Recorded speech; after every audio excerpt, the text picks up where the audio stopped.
Quel peuple européen sort dans la rue célébrer une qualification en Coupe du Monde? Personne. Maintenant, Il y en a pas. on n'aura plus ce stress de est-ce qu'on va arriver en Coupe du Monde ou pas. On y sera, tu vois. C'est surtout, est-ce que les Algériens vont être sélectionnés avec nous? Non, je rigole. J'ai bien malaise. J'ai bien malaise.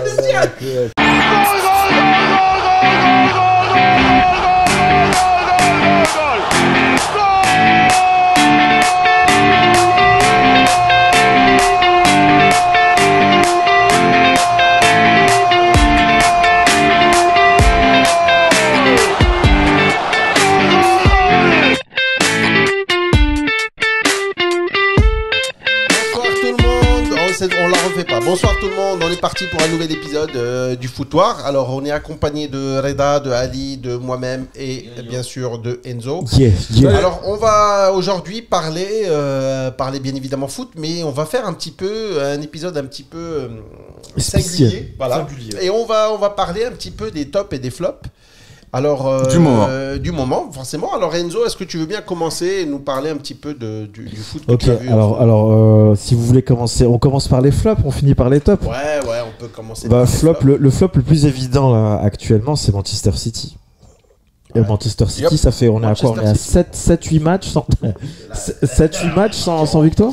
En fait, non, il y a eu une victoire dans un marasme de. Je pense, en fait, en 10 derniers matchs, 7 défaites de nul. Et une victoire contre Nottingham. Ça pique. Et ce qui me fait le plus peur, c'est que, bon, tout le monde dit, ok, il n'y avait pas Rodri. Ça, c'est l'excuse, voilà. Bien sûr. Mais moi, ce qui me fait peur, c'est qu'à un moment, tu sais, après un match, on a vu une photo, enfin, la fameuse photo. La tête de Smith, Guardiola. Non, le mec, mais si, il le sait. Alors, laisse-le. La fameuse photo de quoi?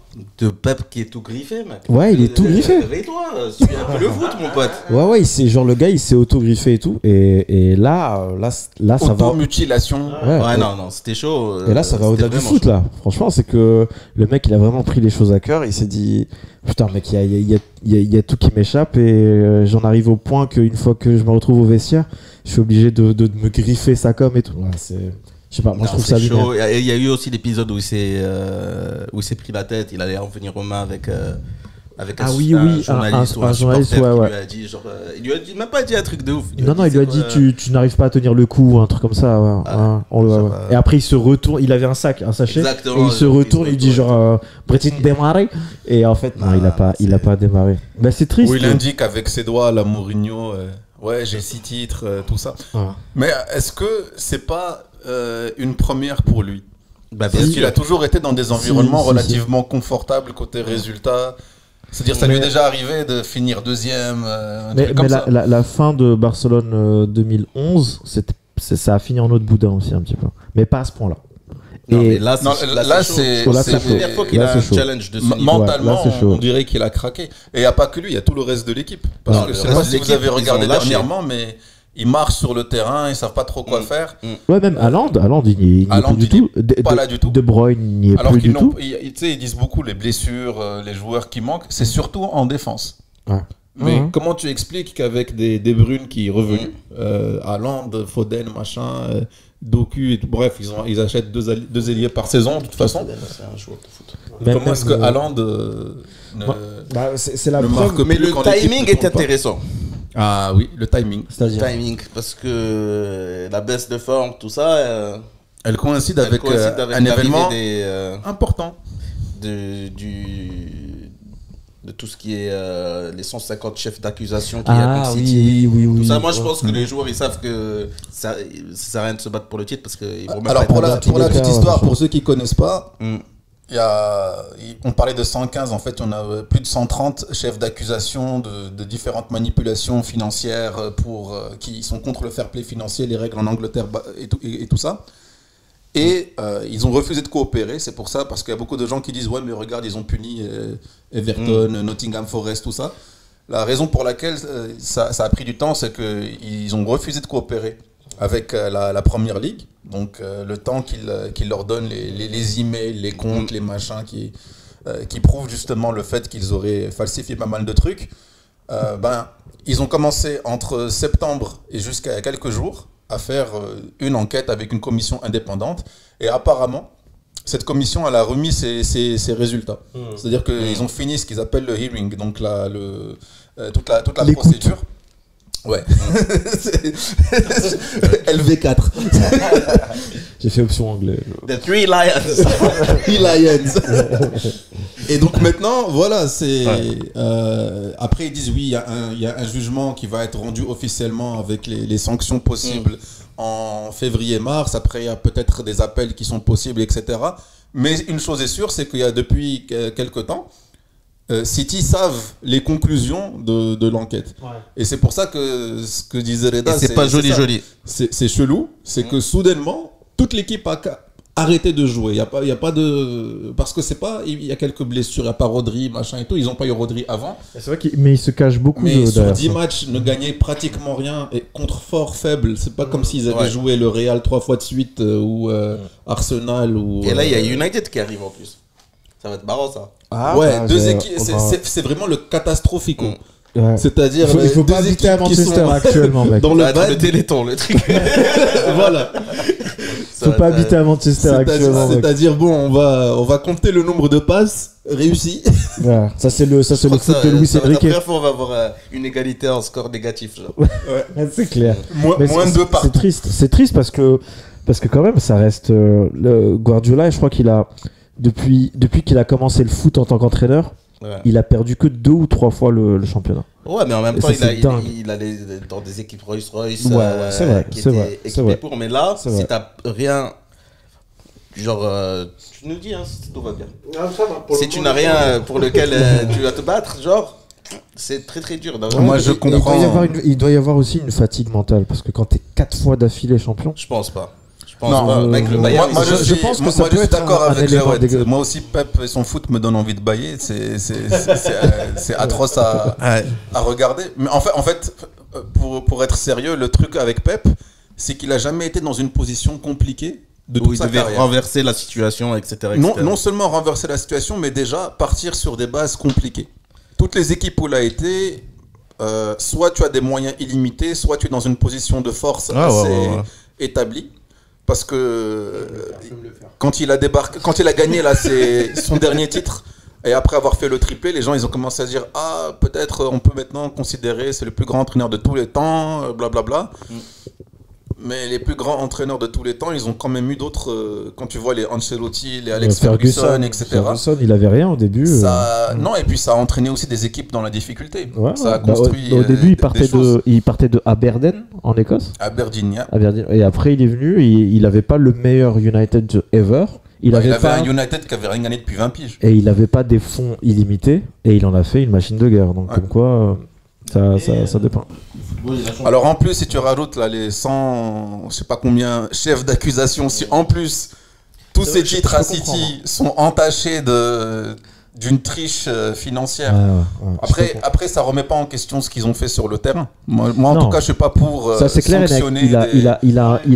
des trucs, mais effectivement, pour être une équipe de bas de tableau et monter dans l'élite mondiale aussi rapidement, il a dû avoir des petits cheikhs à gauche à droite. Après, il y a un truc qu'on peut pas enlever à Guardiola, c'est qu'il a ramené une façon de jouer.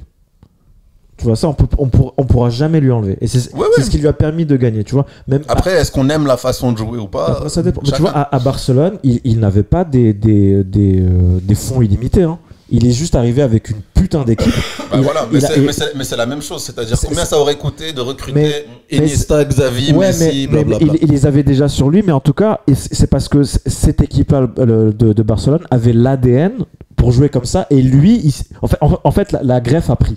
Tu vois, mais lui, il a pas mis beaucoup d'argent à ce moment-là. Est-ce que le fait justement d'être avec une équipe qui gagne tout le temps et qui est supposée gagner, est-ce que tu as pas encore plus de pression? Parce que si tu fais juste une demi ou un truc comme ça dans la Champions League, ils vont dire avec l'équipe qu'il a, donc il y a quand même une pression. Ouais. Et c'était le cas au Bayern. Ouais, c'est ce que j'allais dire. Et je voulais dire aussi un truc, je sais pas si c'est récent ou pas, mais Rodri, je sais pas si vous avez vu quand il a gagné le Ballon d'Or, on lui a demandé de commenter sur qu'est-ce que tu penses de Messi. Il a dit il est très bon. Qu'est-ce que tu penses de Cristiano? Est-ce que vous avez vu ce qu'il a dit sur Cristiano? Pas terrible. Il a dit ça? Il a dit comme quoi Cristiano n'avait pas de talent. Non, mais tu peux pas dire ça. Intrinsèquement, tu peux pas dire ça. Ouais. Et moi j'ai trouvé ça un petit peu pas dire ça, parce que bizarre. Mais non, tu peux pas dire parce que moi je pense que dans les commentaires vous devez nous dire si Rodri a raison ou et surtout dites-moi si s'il doit aller à l'hôpital psychiatrique. Surtout parce que là j'ai l'impression que je suis tout seul. Peut-être que tu l'as peut-être que tu l'as vu. Peut-être que tu l'as vu et après tu t'es réveillé après, c'est ça le problème. Mais attends, en tout cas, on va peut-être la supprimer. Vous allez peut-être jamais voir cet extrait. Tout le monde t'a regardé derrière. Mais non, mais c'est vrai que. Déjà, j'allais dire Rodrich. Il est portugais en fait. Peut-être que c'est quoi la source? Peut-être que c'est Rodrich qui a dit ça. Rodrich, je sais pas. Là, c'est Rodri. Et il a dit, on lui a posé la question sur Messi. Est-ce que tu penses que Messi est extraordinaire? Ouais, Messi, talent de ouf. Et il a dit, en fait, que Cristiano n'avait pas de talent. Non, tu peux pas dire ça, mec. Mais parce tu que sais, c'est souvent la guéguerre quand tu aimes l'un, tu dois Christian, détester l'autre. mais ça, moi, je trouve que c'est hyper immature de dire ça. Moi, je suis full Real, mais dans les GOAT, il y a Christian et Messi, c'est indéniable. C'est difficile de dire que l'un est nul. Tu peux mais dire c'est pas mon préféré, mais tu peux pas dire qu'il est nul. C'est juste exactement. Et tu vois, il y a un autre truc aussi. Christian, il y a pas longtemps, il a dépassé les 900 buts. Et ça fait 20 ans. Moi, je me rappelle de 2004, il a fait l'Euro. Et il avait très bien joué pendant l'Euro. Donc, ça fait 20 ans qu'il a fait 900 buts. 900 divisé par 20, 45.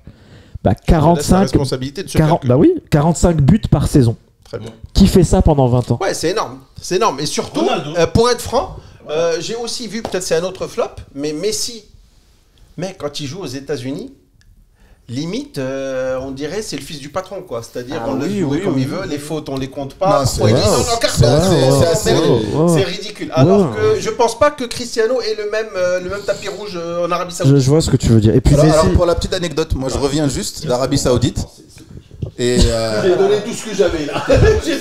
C'était pas mal. Par rapport à l'Arabie Saoudite, justement, moi j'en reviens il y a quelques jours, et j'ai été hyper choqué de voir qu'il n'y a pas de foot.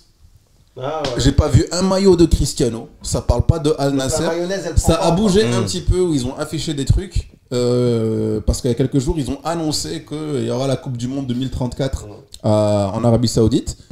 Mais sinon, j'ai senti zéro culture foot. C'est-à-dire, je me suis posé la question, est-ce que c'est pas un peu manufacturé D'ailleurs, vous voulez une petite vanne pour la télé, quoi. Vous voulez une petite vanne? Il y a un mec... Non, mais c'est juste une vanne. Il y a un mec qui dit s'il te plaît, c'est par où l'Arabie Saoudite? Et l'autre lui dit, c'est par là, mec.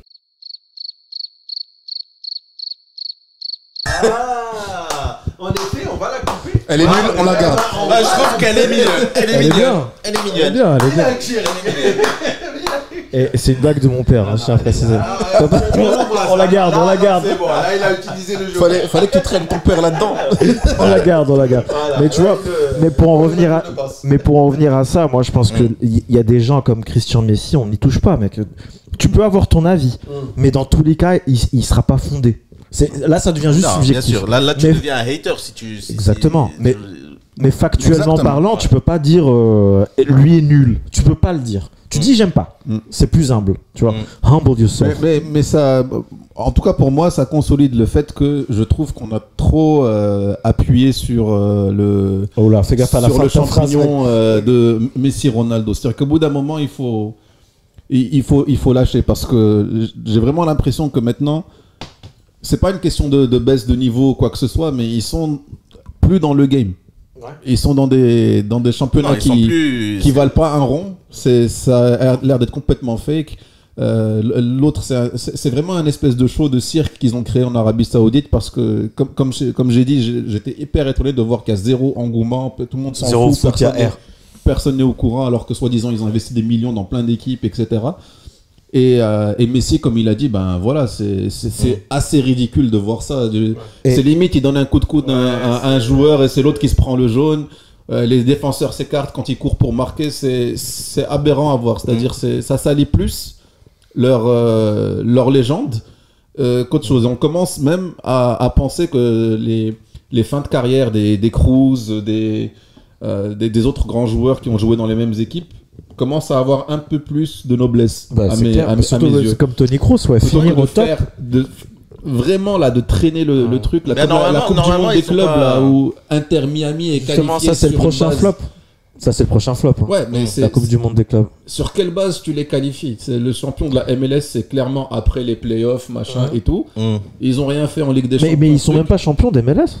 Mais c'est ça, et parce qu'ils ont fini au top des qualifs, si on peut appeler ça comme ça. Là. Et pour cette année, ils se sont fait tège au premier tour des playoffs. Et ils sont venus, ils ont dit, comme ils ont fini dans le top de leur groupe, on les a leur conférence ou je sais pas quoi, et qui a Messi, allez hop, tu vas en Coupe du Monde des clubs. En fait, ils sont en train de bafouer, et pour moi, ça décrédibilise complètement cette Coupe du Monde des clubs. Après, maintenant, ils posent tout ce qui rapporte des vues, tout ce qui rapporte. C'est devenu un game marketing, notamment le nouveau format, que ce Kings soit League. en Champions League ou autre. On rajoute des matchs. Une aberration. On veut juste qu'il y ait plus de show, mais au final, on oublie le sport, les joueurs. Le problème, 15 c'est 000 matchs en plus. Ça va devenir le football américain, c'est-à-dire chaque équipe doit avoir 63 joueurs pour pouvoir tenir une saison. Et le problème, c'est que. Et tout ça, c'est drivé par quoi? C'est drivé par. Super bien. C'est drivé par la thune, mec. C'est ça le problème. Ils veulent toujours s'engraisser, mais le problème, c'est que maintenant. Genre, quand tu te déplaces à Rabat, le soir, quel que soit le jour de la semaine, tu trouves du foot étranger. Et moi, je trouve ça aberrant. C'est dingue. Et pour revenir à de la Champions League, moi, je suis totalement pas d'accord parce que Champions League a 36 équipes. Bon, on rappelle un peu. 36 équipes. Chaque équipe joue 8 matchs. Et les 8 premiers passent directement en 8e de finale. Et de la 9e à la 24e place, ils vont jouer un play-off. Ouais. Et de la 9e à la 16e, les équipes qui sont de la 9e à la 16e place, ils vont recevoir en match retour pendant le play-off. Et ça, je trouve que c'est dingue parce que, comme tu as dit, ça implique que chaque équipe devra appeler des jeunes. Mais plus que ça, même le mérite sportif, il est retiré. Parce que avant, tout à l'heure, tu parlais de le truc là, ça ressemble un peu à la Super League. L'idée de la Super League, c'était, comme tu as dit, un truc à l'américaine où c'est fermé. Tout le monde a le droit, pas tout le monde a le droit, mais tout le monde est garanti de rester dans la même compétition constamment. Et j'ai l'impression que ce nouveau format, avec plus de matchs, c'est aussi beaucoup de repêchage. Et on en a discuté dans notre groupe la dernière fois. En temps normal, après les 6 matchs, c'est dans un groupe, logiquement, vu les derniers résultats, tu as un PSG, City et le Real Madrid qui devraient déjà être en Europa. Parce que bon, ils n'ont pas fait une bonne saison jusque-là. En Europe en tout cas. Pas suffisamment pour être qualifiés. Mais là, comme il reste encore des matchs, machin et tout, les playoffs, les trucs, on peut toujours calculer. C'est fait pour garder un maximum de joueurs, de noms, de stars, et on a l'impression que ça joue que pour les droits TV. Mais après, il y a un seul aspect positif, c'est que d'autres contenders ont plus de chance. Et là, on revient au top français. Ils vont jouer plus de matchs. Mais ils vont avoir plus d'exposition. Exactement. Mais est-ce qu'ils vont avoir regardez, elle va jamais gagner. Écoute, il y a un très bon exemple, c'est Brest. En français, pas en anglais. Tu connais Brest? Incroyable. Do you like Brest? Vous avez vu Brest de Thierry Henry avec Mika Richards? Ouais. Ils lui ont dit, mec, you cannot talk about Brest right now. Mais tu vois, Brest, eux, ils sont là dans le top 8. Mais c'est anecdotique. Après, des Brest, il n'y aura pas beaucoup. En général, la logique, elle se tient. Je suis d'accord avec toi, mais c'est pas mal. Moi, je trouve que ça, c'est bien, mais dans les années... bisextile. De l'époque, parce que bon, moi je date du 18e siècle, comme tout le monde sait. Les gens. Ali a vu François Ier, frère. Exact. François -2. Le truc, c'est que. Tu vois l'époque où on disait il y a un City qui s'est cassé la gueule ou un Real Madrid qui va pas se qualifier au premier tour. C'est là où tu avais l'opportunité pour les autres. C'est-à-dire, Brest, normalement, ils prennent la place de quelqu'un. Oui. C'est ça le miracle. Et la beauté du foot. Mais là, on a agrandi. Oui, il y a des belles surprises et tout ça, mais il y aura le repêchage. Et puis, moi, je garantis qu'en play-off, une fois que les équipes se sont reposées, sont en train de gérer leur saison, et ils vont récupérer leurs joueurs, ils vont se dire on approche l'écart, maintenant il faut commencer à mettre les bouchées doubles comme ils font. Je vois ce que tu veux dire. Ils vont se faire lessiver, il n'y aura même pas de... Mais Ada, c'est l'éternel débat. C'est comme la Coupe du Monde maintenant, dorénavant, on prend 9 pays africains. Donc, statistiquement parlant, c'est-à-dire qu'on enlève le côté élitiste de la compétition. Ouais, donc est-ce que c'est bon ou c'est mauvais? Parce que nous, en tant que grosse équipe africaine, à partir de maintenant, on est sûr et certain de toujours aller à la Coupe du Monde. Ouais, mais le prestige d'arriver, alors que c'est difficile d'y arriver, c'est encore mieux. Mais c'est ça. Si dans Palaba tu fais médecine avec 9 de moyenne, ben est-ce que c'est le... Normalement, médecine avec 9 de moyenne, tu vas pas. Mais Mbappé, si c'est la FIFA qui est en charge de la médecine, ils vont trouver un moyen. Il a fait le truc avec Achour. Mouloud Achour. Qu'on salue. Salut Mouloud. Il est toujours le bienvenu. Mais il disait, il y a trop de foot, on joue trop. Mais si vous voulez qu'on joue, on joue. Mais vous pouvez pas exiger du haut niveau. Alors qu'on joue, je sais pas, combien de matchs par 60 matchs quasiment. Trop de foot tue le foot. Moi je suis d'accord avec toi. Mais tu vois ce que tu as dit là, Enzo, c'est... Je pense pas, mais... C'est vraiment... C'est cool. tu vois, c'est ça l'hypocrisie du foot et de ceux qui la gèrent. C'est qu'ils viennent et ils te disent « Ah, maintenant les Africains, vous avez 9 équipes qualifiées. Vous passez de 5 à 9. On a fait le double. » Mais vous n'avez pas fait le double, c'est parce que c'est juste l'équilibre, il est mauvais à la base. On a 5 équipes sur 50 et quelques qui se qualifient 54. À la base, ce qui est l'arnaque, alors qu'il y a 18 Européens sur 50. Donc c'est vrai. Ils sont à x4. Mais eux, ils disent, voilà, là, on va garder que 18-20 équipes européennes, on va pas augmenter eux leur truc, mais vous, on va vous augmenter et on va augmenter tout le monde. Je suis d'accord avec toi. Donc avant, n'est pas bon, avant on était 5 sur 32, là on est 9 sur 48. Ça reste après, voilà, et comme il a dit, c'est des trucs qui se célébraient. Avant, quand tu te qualifiais pour la Coupe du Monde, on était vraiment en train de célébrer. La sélection était déjà le prestige d'être sélectionné. Et on le voit aussi en Europe. Quel peuple européen sort dans la rue célébrer une qualification en Coupe du Monde? Personne. Maintenant, nous, on aura plus ce stress de est-ce qu'on va arriver en Coupe du Monde ou pas? On y sera, tu vois. C'est surtout, est-ce que les Algériens vont être sélectionnés avec nous? Non, je rigole. J'ai bien Non, nous on va être sélectionnés, mais est-ce que eux vont être sélectionnés? Non, mais franchement, c'est ce qu'on leur souhaite, que ça marche. C'est ce que tu leur souhaites. Le niveau africain et le niveau européen, je pense qu'il n'y a pas photo non plus. Donc, est-ce que tu veux du photo ou est-ce que tu veux donner la chance mais regarde maintenant, mais regarde, nous par exemple, on est 11e, 13e mondiaux. On vaut bien mieux que la plupart des équipes européennes. Là, je pense que il va falloir qu'on confirme avant. Mais il faut qu'on confirme. Mais là, actuellement, je pense que si tu prends le Maroc actuel, on tape beaucoup d'équipes. On est bien. Dans l'état d'esprit actuel, on en tape beaucoup. Ça se joue pas que sur papier, parce que à chaque fois qu'on a été bon. Moi, je te parle pas de papier, Areda. Je te parle pas je suis pas sûr. De ce que j'ai vu là récemment. Je suis pas sûr. Franchement, de ce que j'ai vu récemment, là, ça joue. Moi, ça joue au foot. Dernièrement, on a vu les matchs pour des équipes africaines. Même quand on gagnait, comme tu disais, on les vilipendait, etc. C'était pas non plus un jeu qui te dit on prend moi je te parle des 2 derniers rassemblements. On a été super bon. À part le Gabon, on l'a encaissé au début, mais sinon moi je suis encore un peu sceptique. Je vais pas partir, c'est-à-dire un match contre une équipe européenne, je vais pas être déçu si on perd. C'est pas la victoire doit être assurée, c'est quoi ce bordel. Pour changer un peu de truc, parce que là on se plaint beaucoup de l'état actuel du foot. Pour parler des tops. Quelles sont les choses pour vous? Zaïd, c'est un mec au top, non? Ouais, mais c'est un fan du Real, le pauvre, donc ça vaut pas grand chose côté opinion foot. Zaïd, j'aurais essayé, mec. Mais je t'aime beaucoup, Zaïd, tu le sais. Zeder, il est hal. Donc tes tops du moment. Qu'est-ce que tu penses qui marche plutôt bien dans le foot en ce moment? Mbappé commence à jouer un peu mieux. Ouais. Et au moment où il joue mieux, il se blesse. Il se blesse, mais alors il est acquitté pour le truc en Suède, etc. Ouais. Il joue un petit peu mieux. Un petit rayon de soleil. Bon, mais après, c'est pas une blessure. Non, c'est pas. C'est ischio, c'est les ischios. Parce que moi, j'ai suivi dans les derniers matchs de foot, j'ai suivi pas mal le Real. Moi, celui qui me rend dingue et que je trouve que c'est Bellingham. Bellingham. Pour moi, c'est lui le top. C'est le meilleur. Actuellement, c'est le meilleur. Incroyable. Il lui reste pas grand chose, il aura le niveau pour aller à United, je le sens. Bah oui. Mais tu sais que tactiquement, on lui a donné un rôle. Le Real. On lui a donné un rôle. Ici, dans cette pièce, bien sûr, exactement.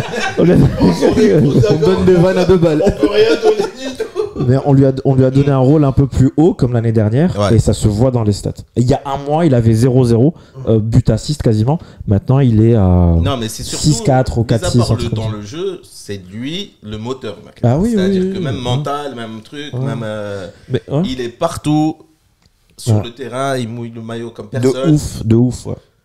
Pas de jeu de mots. Et franchement, pour moi, si tu parles d'un top que j'ai vu, je te rejoins. C'est deux dernières semaines. Tu sais, et je rejoins Reda parce que tu sais ce que fait Bellingham en tant que milieu et aurait été ce que devait faire Mbappé en tant qu'attaquant. Parce que maintenant, depuis qu'on s'est pris le 4-0 contre Barcelone, toutes les équipes nous attendent très haut. Et donc du coup, on se prend des hors-jeux très vite. Et lui, il fait la course le milieu de terrain.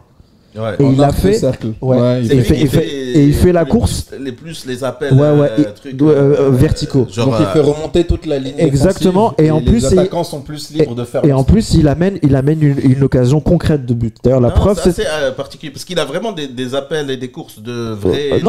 Exactement. Alors que en même temps il est dans c'est ça, il est dans l'entrejeu et il est dans la récupération. C'est-à-dire qu'il a bientôt le niveau, il se fait passe à lui-même. D'ailleurs tu vois, il y a un moment le dernier match de Champions c'était contre l'Atalanta Bergame. C'est exactement ce qui s'est produit et ce qui est dingue c'est que il y a une caméra un peu cachée qui a filmé Bellingham dire à Vinicius, mec, à un moment quand je cours tu me la fais la passe, parce que nous en tant que spectateurs nous en tant que spectateurs, et on n'était pas ensemble pour Real Barça, mais moi c'est ce que je disais aux gens qui étaient avec moi, je disais mais pourquoi quand les gens courent on leur fait pas la passe, et tu vois, et il lui a fait la passe. Il a fait du joga et il a marqué du gauche. Non, incroyable. Ce joueur, c'est vraiment. Non, c'est un tueur. Il est tellement incroyable. C'est un Zidane avec l'athlétisme. Et le jeu de tête. Plus. Je suis d'accord avec toi. C'est un Pogba, c'est un tout. Il est en forme aussi. De ouf. Le dernier match de Paris est MVP. Et ça fait un bout de temps qu'il est MVP. Il y a 2-3 actions cette semaine, je pense que. Non, Hakimi patron. Beaucoup de bien. Non, patron. Il porte le PSG, on peut le dire aussi. Mais statistiquement parlant, statistiquement parlant, selon Opta, c'est le meilleur arrière droit au monde actuellement. Ouais. Opta, c'est le truc de statistique. Et c'est le meilleur. Donc, ça. Là, il est trop chaud ce mec. Mais pour en revenir au Real et à Mbappé, comme tu as dit, si Mbappé pouvait faire exactement ce que faisait. Ce que son rôle voulait à la place de Bellingham, on aurait une machine de guerre.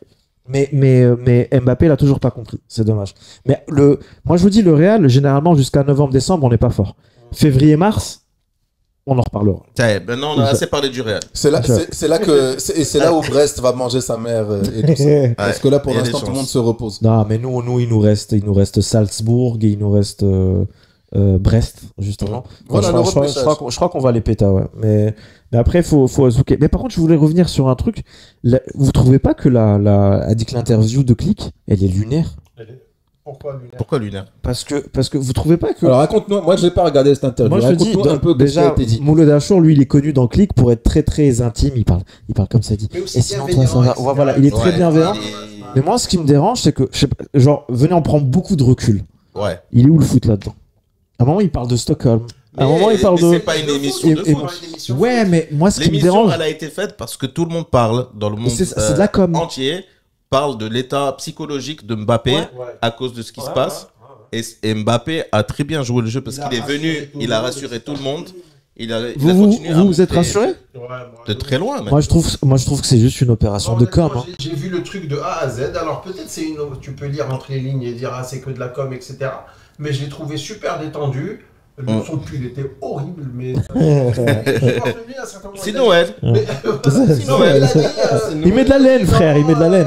Moi, je suis super cool, tout ça, c'est. Écoutez, il faut prendre un peu de temps, etc. Oui, alors il y a des expectations qui moi, je pense que c'est très très important. Non, c'est un très bon communiquant. C'est un bon communiquant, mais. Je l'ai senti sincère, moi. Mais je pense que. Et moi, aussi, ça éteint toutes les mèches. Ouais, mais moi je trouve que c'est ce que je vous dis. Si on prend du recul là-dessus, il n'y a pas de mèche à éteindre. On n'est pas obligé d'avoir de la com. Non. Moi ça me dérange. Monsieur, je refuse. J'accuse. Moi ça me dérange. Non, parce que honnêtement, non. Mbappé, je suis désolé. il peut faire ce qu'il veut, il se fait traîner dans la boue de manière excessive. Excessive. Et la presse française en particulier. Mais vous me donnez un argument là. Est-ce qu'à chaque fois que quelqu'un se fait traîner dans la boue, il faut qu'il fasse de la com? Non. Mais mets-toi à la place de 2 secondes du public. Mais moi, je m'en bats les couilles de ce que disent les gens. Moi, je fais mon truc. Et en plus, il a de très bonnes stats. Je pense que n'importe quel autre joueur qui n'a pas une mentalité de champion et qui n'est pas au top dans sa tête, il est mort. S'il a le truc. Raison de plus, est-ce que tu es obligé raison de plus, est-ce que tu es obligé de faire de la com dessus? Non. Bien sûr, si tu es un champion, tu montres à la planète qui te soutient. Regarde comment je suis. N'importe quoi. Moi, je suis pas d'accord. Moi, ce que j'en ai lu, c'est que les gens, ils sont restés pas mal quand même sur leur faim parce qu'apparemment, il a parlé de tout. Mais il n'a pas, parlé du problème principal qui est sa baisse de forme. Apparemment, il n'en a pas parlé du tout. Il n'a pas eu de remise. Il n'a pas eu de remise en question. Il a dit effectivement, je fais de la merde. Il en a parlé. Il en a parlé.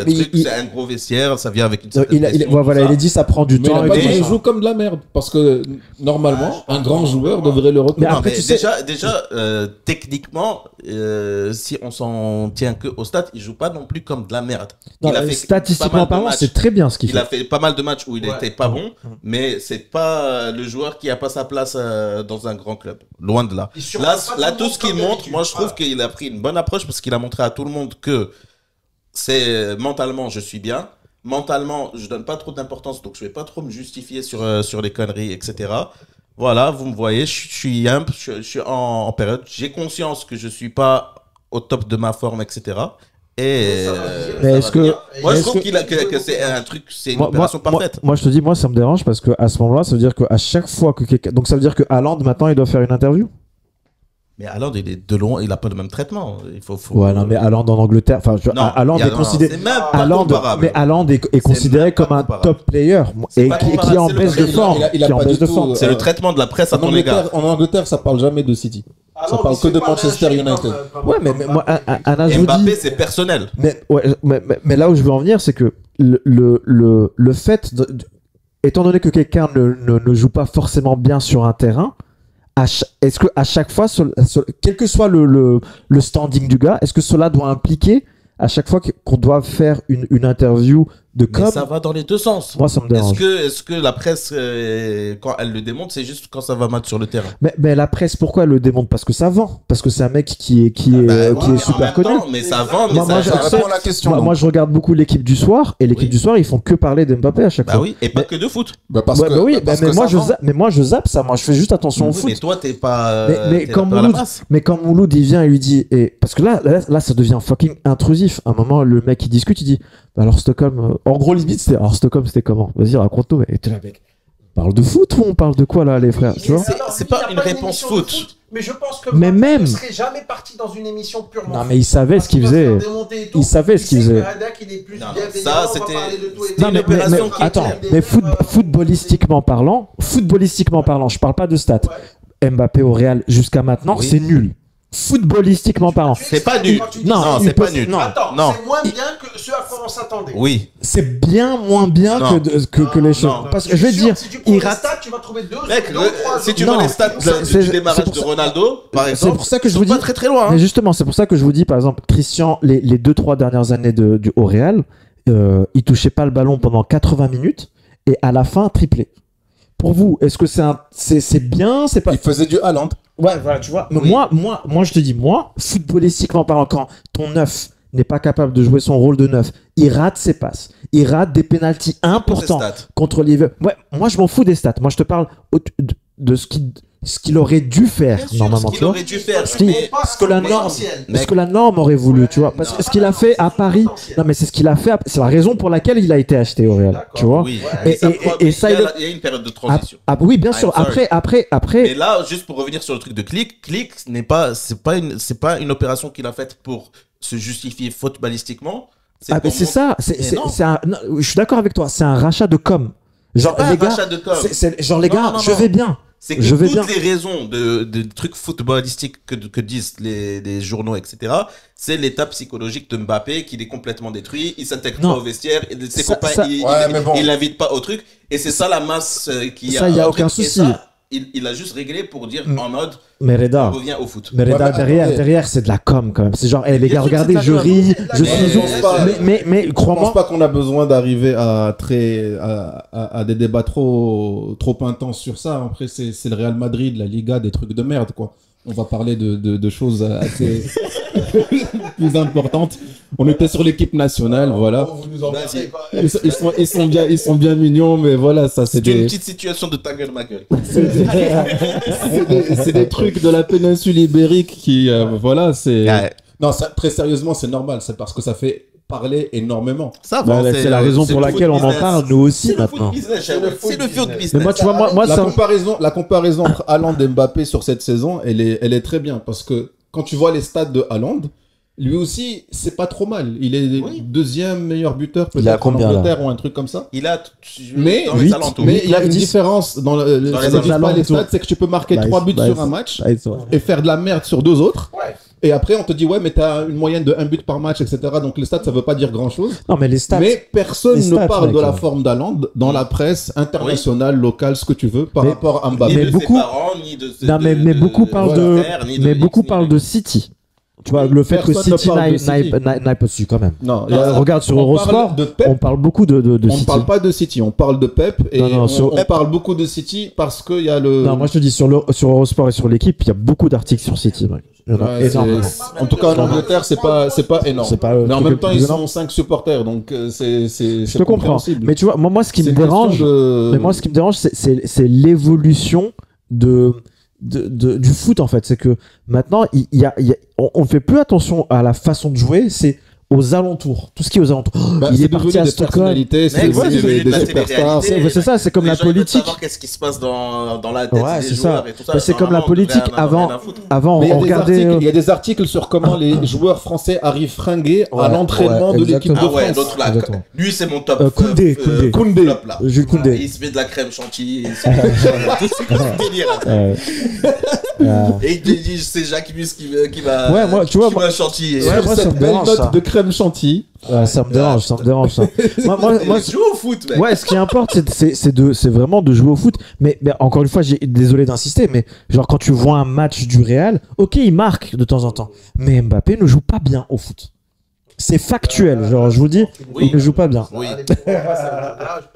Et genre il peut faire mieux, Mbappé, si tu nous écoutes, t'es alors on va terminer sur une note plus sympathique. Ils viennent de publier, c'est un autre top. Ils viennent de publier la liste des stades qui vont abriter la Coupe du Monde. Celui de Casa apparemment plus. Donc il y en a 6 il y en a 6 au Maroc, il y en a 3 au Portugal et 11 en Espagne. Et 3 en Amérique du Sud. Ouais. Dans chaque pays. Paraguay, Uruguay, Argentine. Il faudra tout un autre épisode pour parler de ce. D'ailleurs, Ali qui est dans tout ce qui est carbone et tout. De cet autre scandale.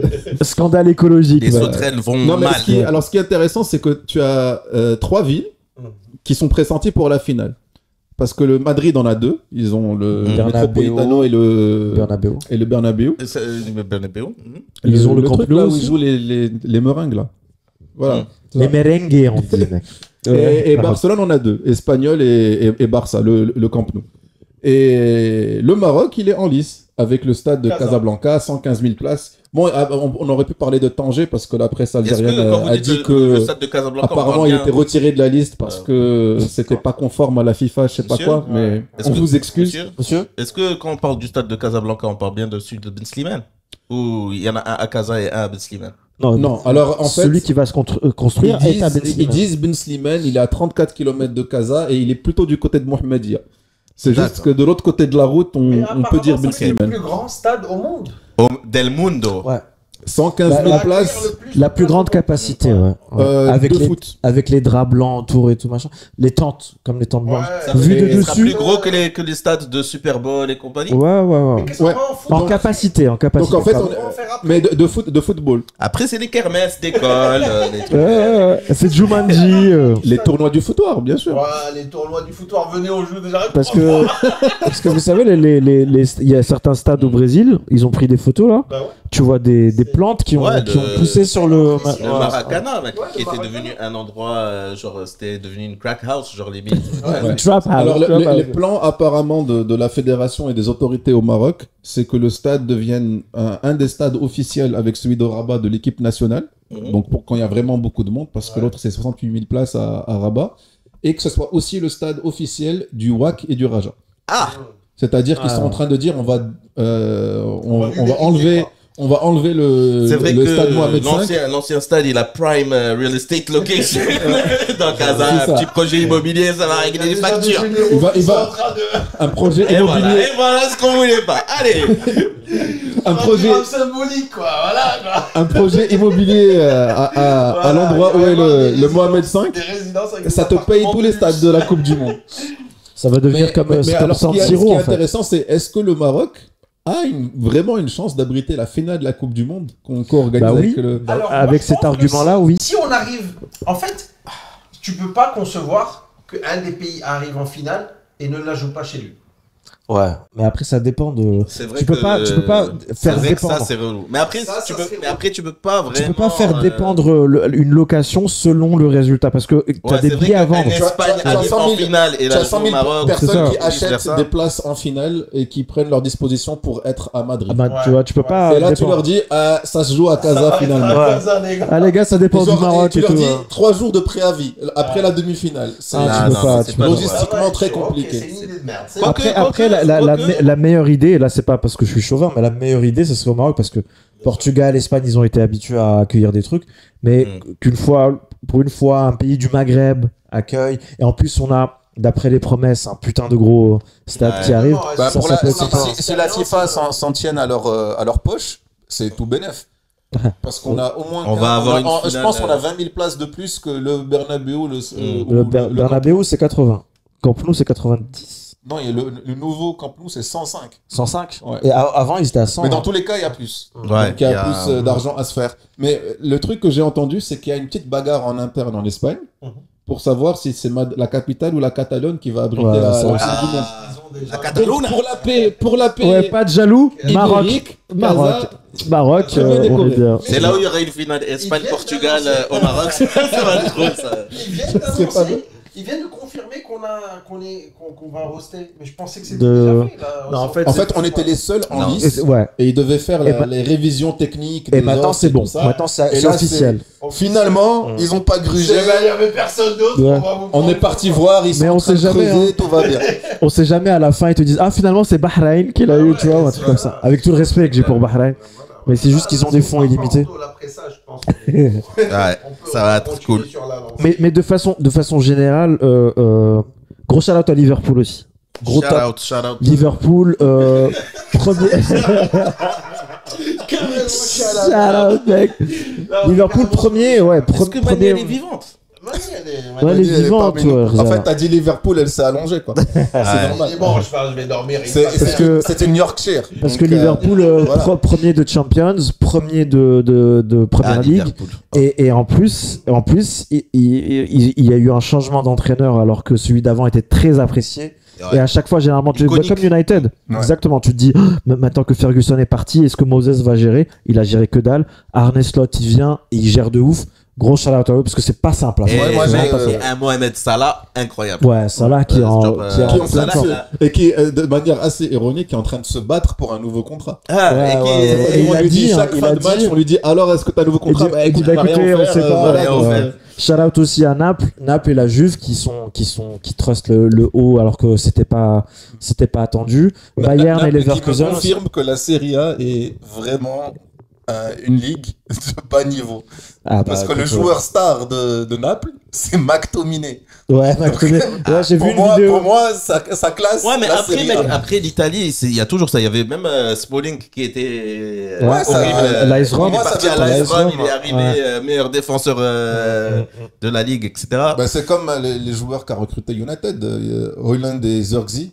Joueurs les plus prometteurs qui étaient en train d'éclater tout le monde en Serie A, ils sont arrivés en Première Ligue. On se demande s'ils savent jouer au foot. Zirkzee, c'était bon au début. Premier match, premier but, je me rappelle. Il est rentré à la 80e, il a fait une déviation. C'est des stats à Mbappé. Ouais, c'est ça. Voilà. Et il y a qui d'autre Mais en tout cas, pas de shout-out à Liverpool de ma part, c'est ce qui est logique. C'est normal. Mais je reconnais qu'effectivement, ils font une saison. Non, ils font une putain de saison. Et en France, tu as tous les clubs français, on en parlait dans Champions League, t'as Brest. Ah ouais, le COEF Monaco, UEFA là de la France. Brest, Monaco, franchement ça le fait. Et surtout, moi je tiens à préciser, il y a une équipe c'est dingue. Lyon, l'année dernière, à cette période-là, en décembre, ils étaient relégables en France. Ouais. Ils ont fini en 6 mois top 5, top 6, Europa League. Et là, ils sont quasiment qualifiés en Europa League. Et ils sont 5e, 4e en France. Et franchement, bravo. C'est pas simple. Hein. Le haut niveau, mentalement parlant, pour monter. Bravo aux équipes françaises. Il y a un dernier truc duquel je voulais qu'on s'échange dessus. L'album de Kendrick Lamar. Il était super bien. Le retour de Pogba, mec. Ah bah peut-être à Marseille. Et notamment Adrien Rabiot qui joue pas mal, qui essaie de faire l'agent avec lui. Pour qu'il vienne. Mais je sais pas si ça en est où l'histoire de Pogba. Il a plus de contrat, il est Pogba en fait il a joueur de United. C'est quoi le délire? C'est plus un joueur de la Juve en tout cas. On s'en fout complètement en fait de non, en fait, à United. C'est plus un joueur de la Juve. Il a été techniquement viré de la Juve. Ouais, il est plus joueur de la Juve. Ça, c'est bon. C'est-à-dire que c'est fini. Il est libre de tout contrat et d'après la sanction qu'il a à l'échelle européenne, il peut rejouer avec une équipe. Il peut signer à partir de janvier. Mais il joue en mars. Il peut jouer en mars, ouais. Mais maintenant, tu sais que. Vous y croyez, vous? Ouais, parce que tu sais comment il s'entraîne là? Il s'entraîne comme un fou furieux. Et il est en pourparlers avec. Il parle beaucoup avec Rabiot, mais il parle beaucoup avec les deux. Il y a le président de Marseille, c'est Longoria, et il parle avec Benatia, l'ancien capitaine du Maroc, qui va devenir quasiment. Shout out, Mehdi. Ouais, maintenant à Marseille, c'est le conseiller sportif, mais il va, Incha, devenir le directeur sportif. Et ils sont pour parler.